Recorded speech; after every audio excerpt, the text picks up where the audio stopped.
It's Yeah. all about customers. Yeah, It's ultimately. it's all about customers. We're all in a business to create and serve our customers, and that's what drives revenue, profitability, um, for the company. And so the better we can do it, the better we're delivering against our promises.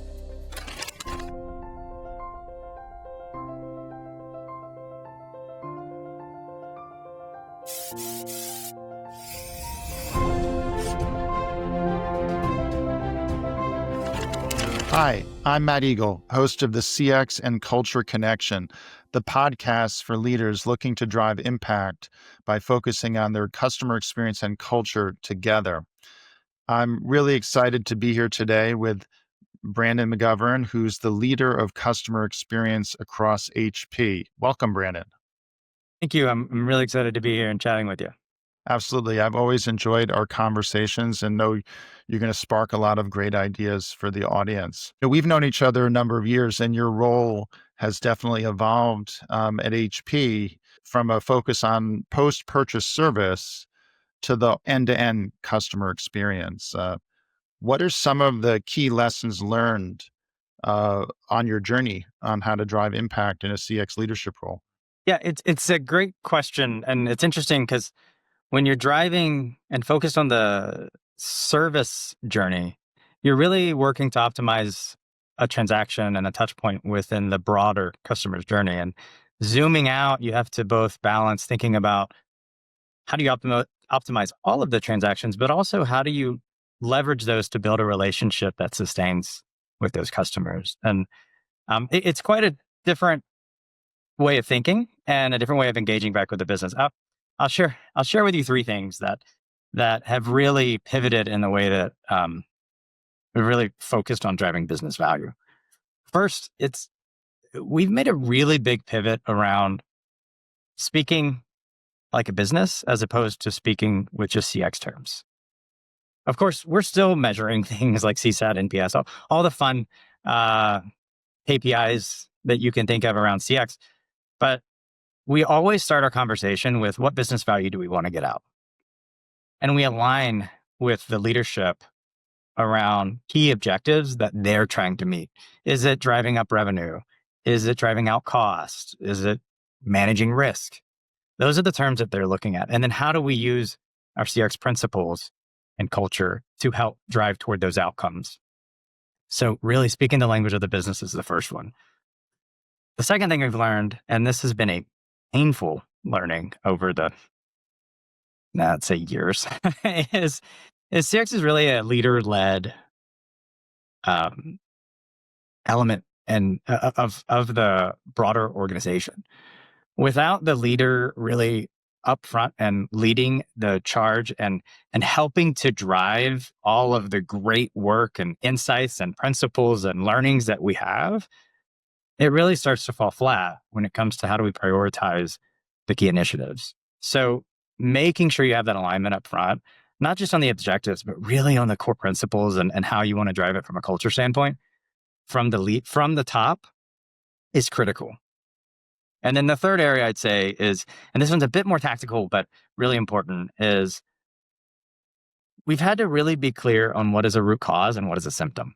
A lot of times when you come to service, a lot of the things that you're dealing with in service are because we might have missed an expectation somewhere else along the customer's journey. So zooming out, thinking about those customers' journeys and thinking about where the problem started, not what problem you're dealing with in the moment, um, helps really solve the problem as opposed to patch or fix just the symptom of the problem. And differentiating between symptom versus root cause is sometimes a very, very challenging thing that it takes a lot of time and a lot of alignment and a lot of different teams to come together to figure out. You said the magic word, culture, which is magic because, like, obviously I care about it because it's the name of both my book and my podcast, the CX and Culture Connection. Um, when you think about culture, you know, what does that really mean for you? For example, you could look at the way the people collaborate, getting the leaders, how they show up, the behaviors of the leaders, how they collaborate, That's culture, right? You could look at it as your frontline employees, whether in the contact center or others in the organization that directly touch customers on their journey, or that they're designing an experience that touches the customer on the journey.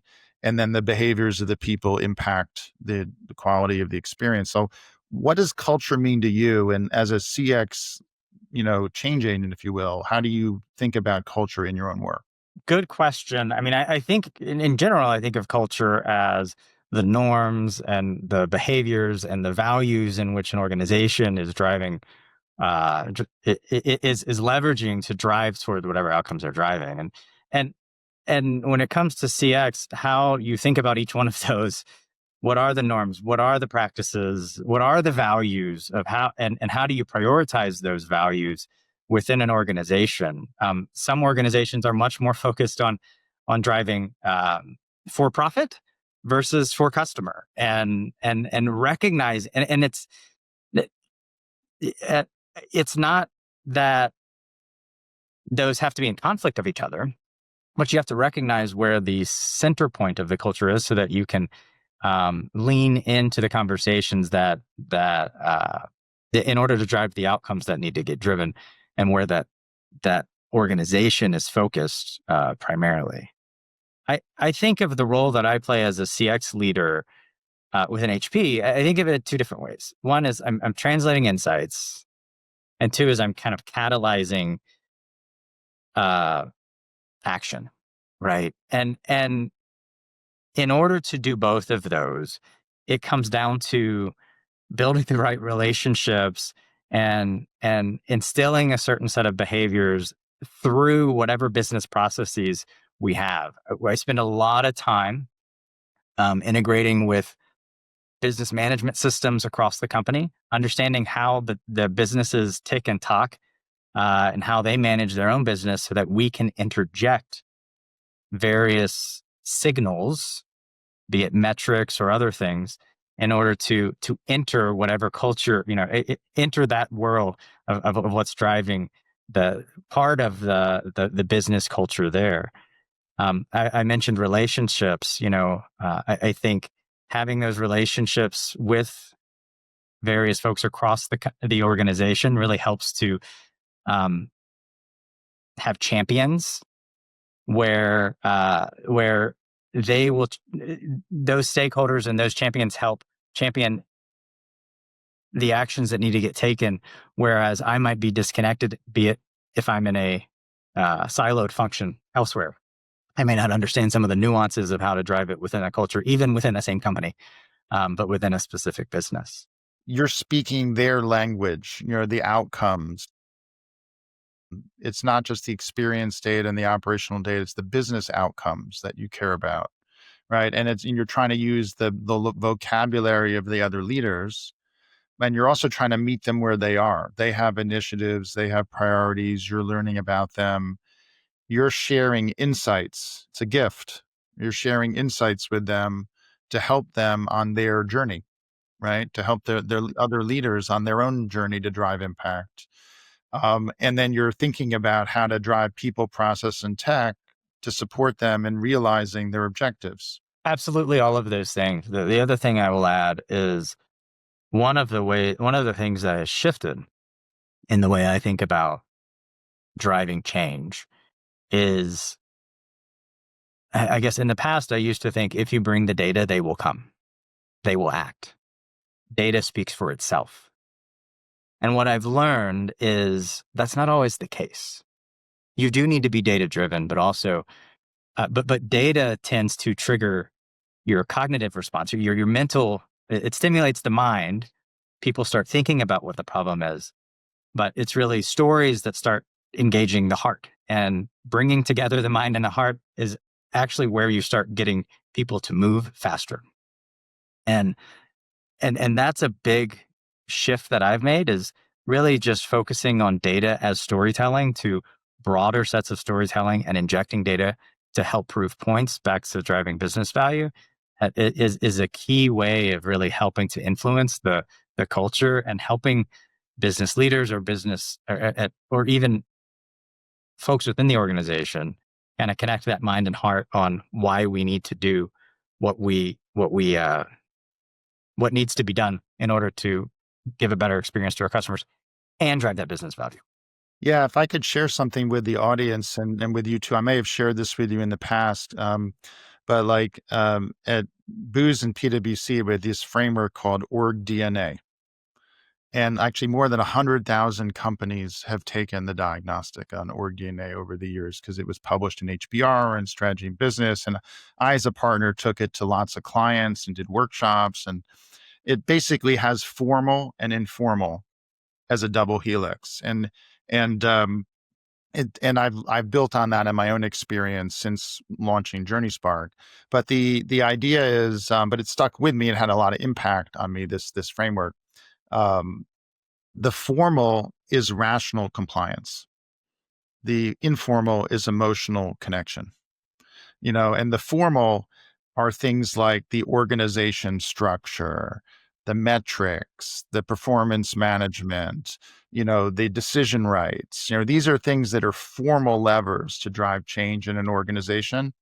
And people tend to gravitate and over focus on formal org structure as opposed to the other formal elements. But you say like having the data and the right information, people will change just because of it. Well, no, they won't.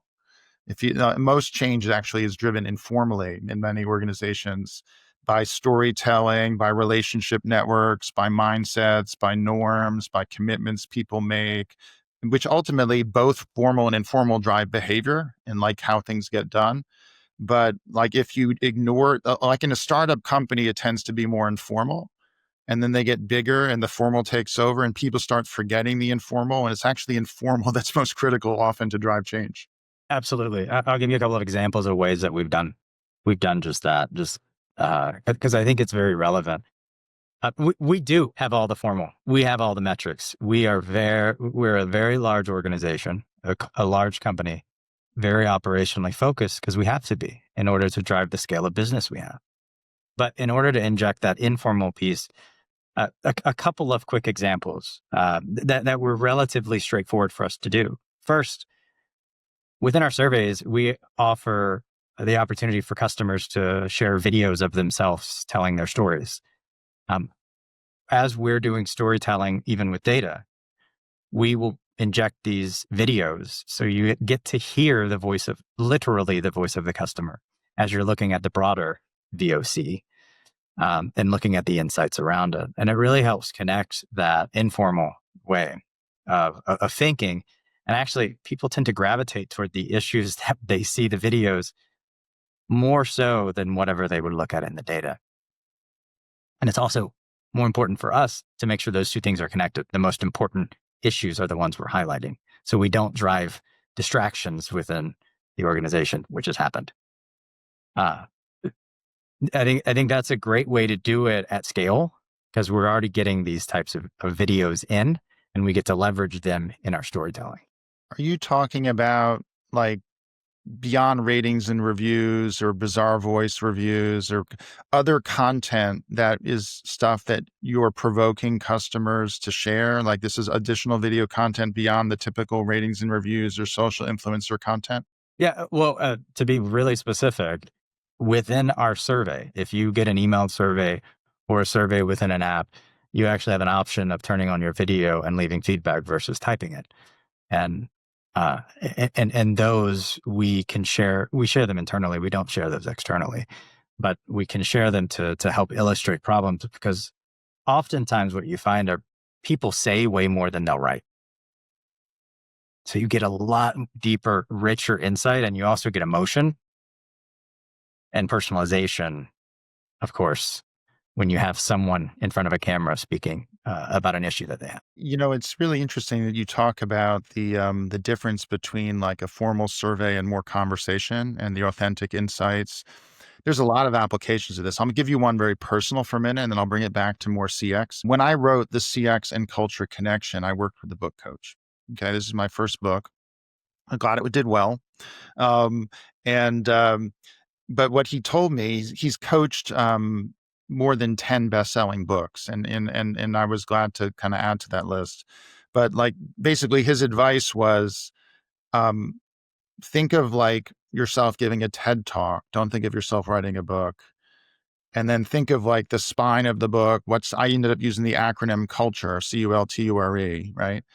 And then actually record yourself talking, giving the chapters as if you're giving a talk to someone. In fact, he said, if it's easy for you, take a walk and just record yourself on your iPhone while you're walking, because you speak at 400 words a minute, and your brain is different. The way you think of in a conversation is when you're writing. You tend to be more rigid, you tend to be more structured. And when you and I are talking, we actually are very fluid, or it's the way we want people to hear us.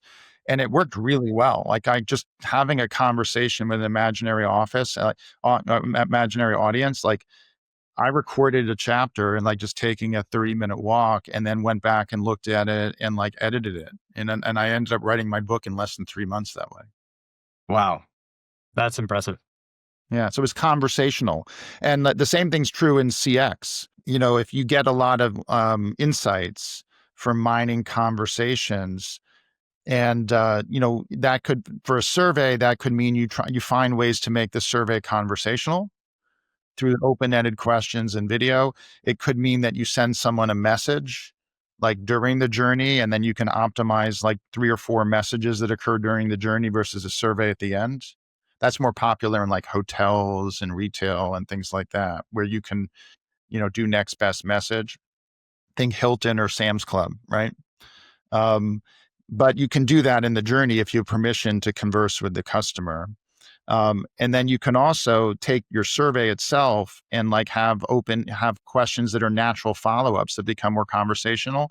And what's fascinating is the research from Forrester and Qualtrics actually shows that the completion rate of your surveys actually goes up when you add this to the survey. It doesn't drive a drop-off rate.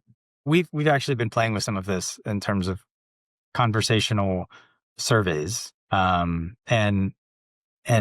with the help and advancement of AI, it can really be tailored off of the answers that you get, and within bounds, because you have to make sure that you're both protecting the customer and the brand. You don't want it to go off the tracks, but it works very well. We're seeing higher response rates. We're seeing much more granular detail of insights that are getting shared, and often it's more about the context of the problem that the customer has. Usually they can pinpoint what the problem is, but you don't naturally share the context. And so following up, asking more about that context helps us understand that root cause better, or because then we can go either replicate it or and ultimately fix it. Well, if you take like a contact center for a minute, and then we'll broaden to all frontline employees like sales and service and other frontline associates. In a contact center, a really good contact center agent, associate learns to emotionally mirror. They learn to get people to relax. They learn to ask good questions. They learn to problem solve. They learn to help listen well. They do all these things that make it a better conversation that drives a better outcome. And then you can listen to the whole call, but they'll naturally pick up the clues. They'll pick up the context, and they'll naturally ask the right follow-up questions, you hope, right? To get to the right problem resolution quickly, and the right outcome. That's why mining a call is often better than the survey at the end of it, right? Because of all that, especially now with all the AI, it begs the question, why are you doing a survey if you have the call? Now, I mean, a survey after the call as opposed to a different type of relationship survey, like after a purchase, right? Absolutely. Something we're battling with right now, very top of mind. Yeah. Now, what's fascinating is the human beings in those calls know the right behavior to draw and actually get the right emotional outcome you want. Like people to feel relaxed, supported, confident. Like, what did you want them to feel in that call as a customer that aligns to your brand, that aligns to the right experience you want to have? You can start providing training and feedback and optimization to improve the calls.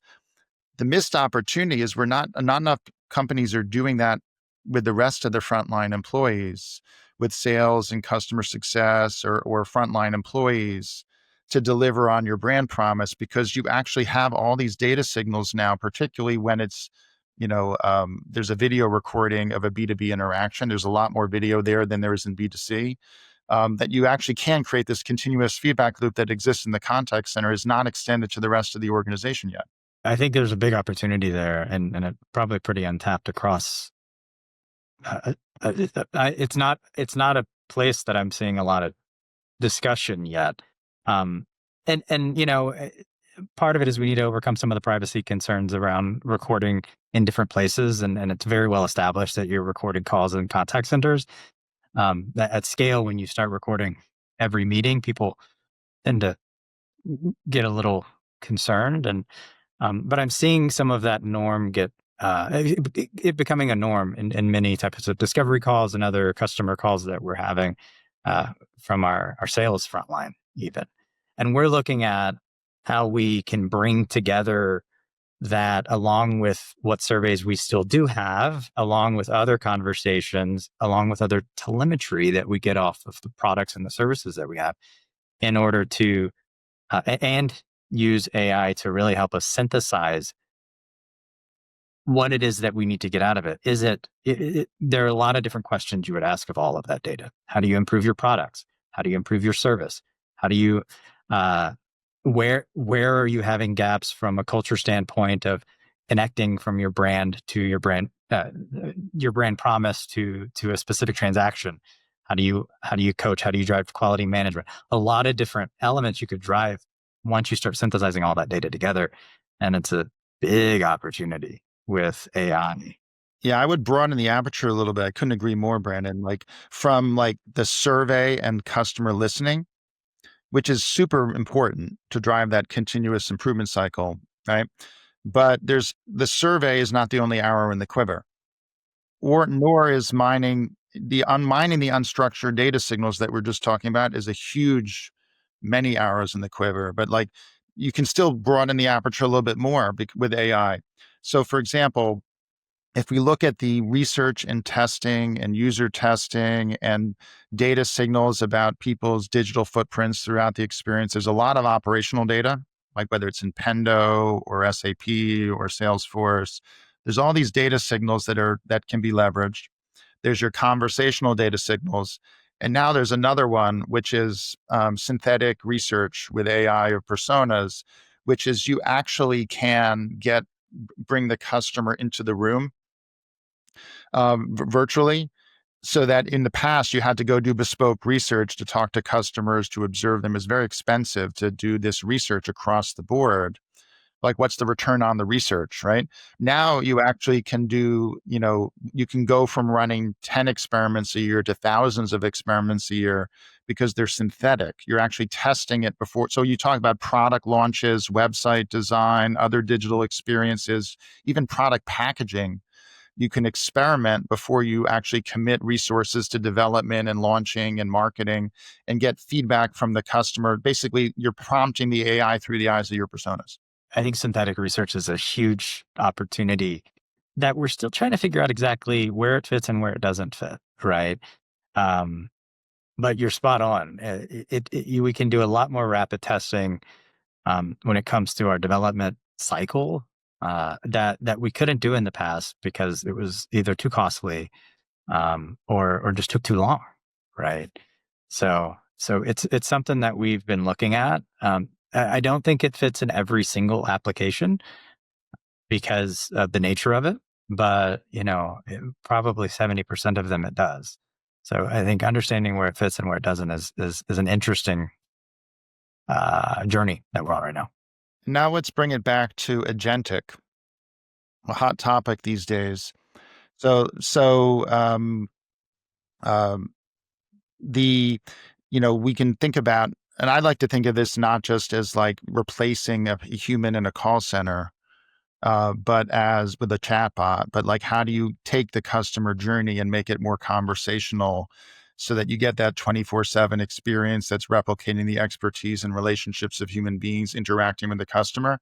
So like with one hotel client, we ended up generating more than 100 million conversations a year through the agentic experience, where they had 18 million surveys, right? So we ended up with orders of magnitude more insights.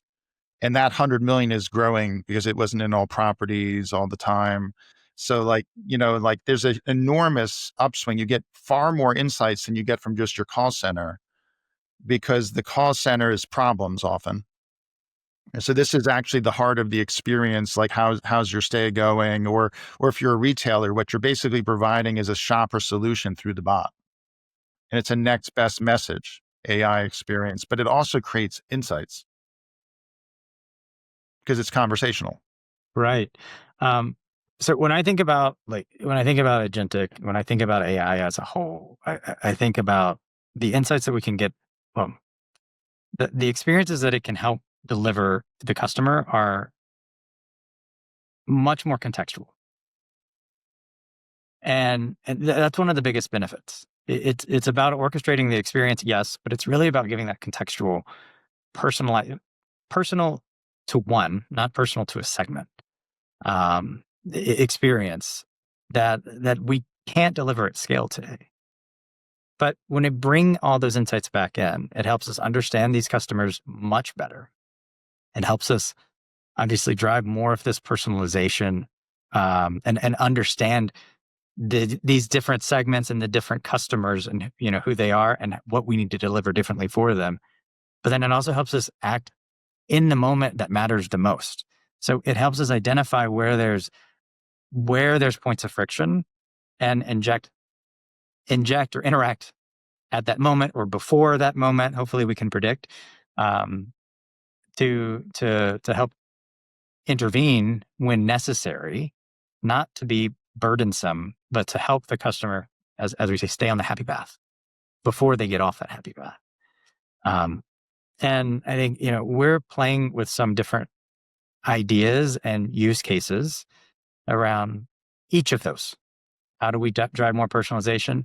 How do we get better insights? And how do we intervene where needed? And using agentic to try different use cases and test cases and seeing where we're actually where it's driving business value. Um, it's a journey for us, and we're cherry picking certain use cases, in certain parts of the business that we hypothesize are going to have quite a bit of value. You know, you mentioned e-commerce being one, huge opportunity there, right? To help. Yes, it helps with conversion from a business standpoint. Back to how do you drive business value, but also helps simplify that journey for the customer. A number of years ago, a light bulb went off for me, Brandon. Like I was doing some work with a client about the future of advertising.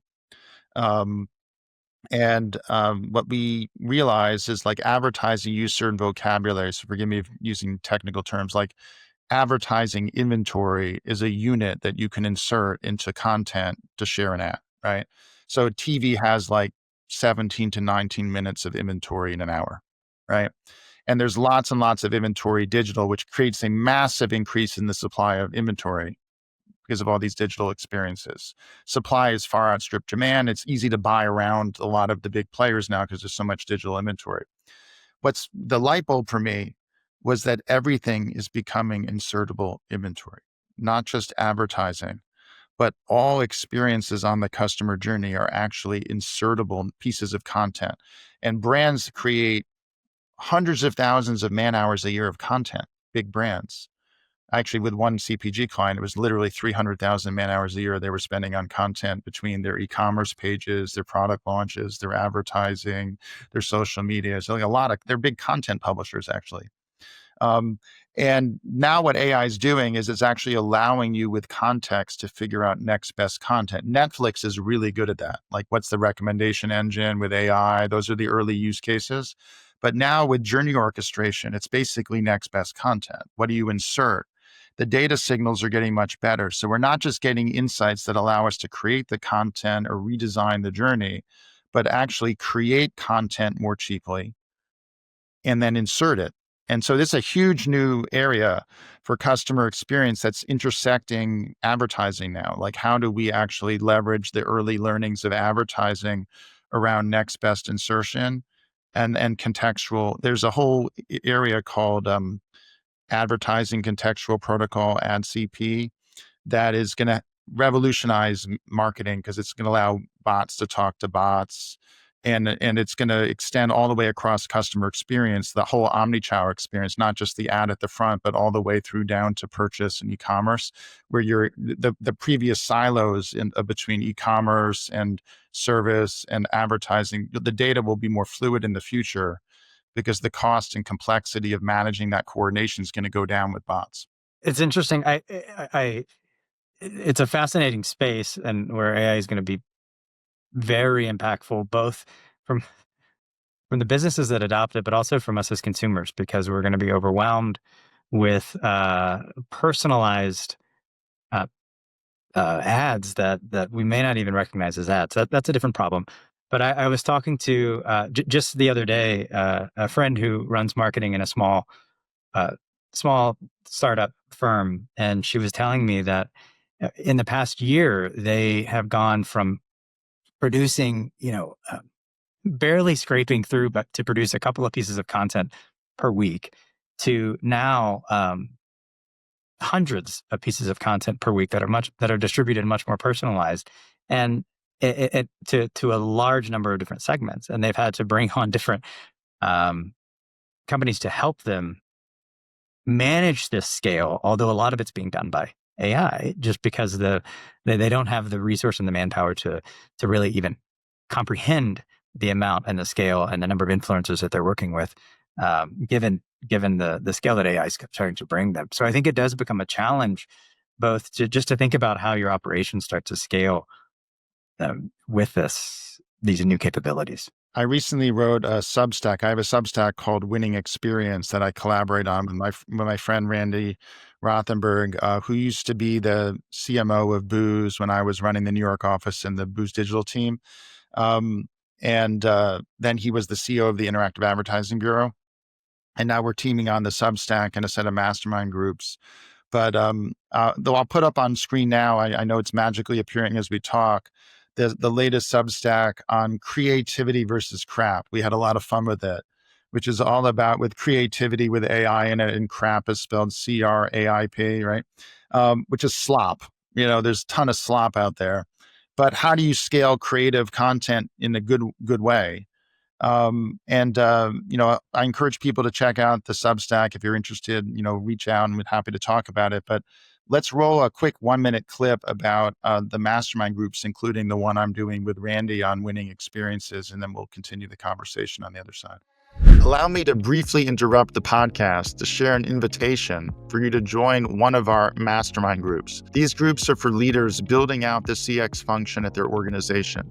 They are for culture champions looking to develop and sustain behaviors that bring their organization's mission, vision, purpose, and values to life. I'm excited to team with Randy Rothenberg, former CEO of the IAB, on a mastermind group focused on experience as a winning marketing strategy. I'm teaming with Tamar Cohen, who has led CX and EX teams at Zoetis and Travelers, on another group focused on CX EX alignment, and with Greg Kihlstrom, host of the Agile Brand podcast, on a group focused on building a self-funding growth flywheel. Each group meets monthly for 90 minutes. Members receive a coaching hour each month and can attend quarterly workshops. Go to JourneySpark's website for more information. Please DM me on LinkedIn with any questions. Now, let's get back to the podcast. I'm really enjoying our conversation, Brandon, about how all the pieces of the experience fit together, the advertising, the e-commerce, the service. You have a holistic view across all of that.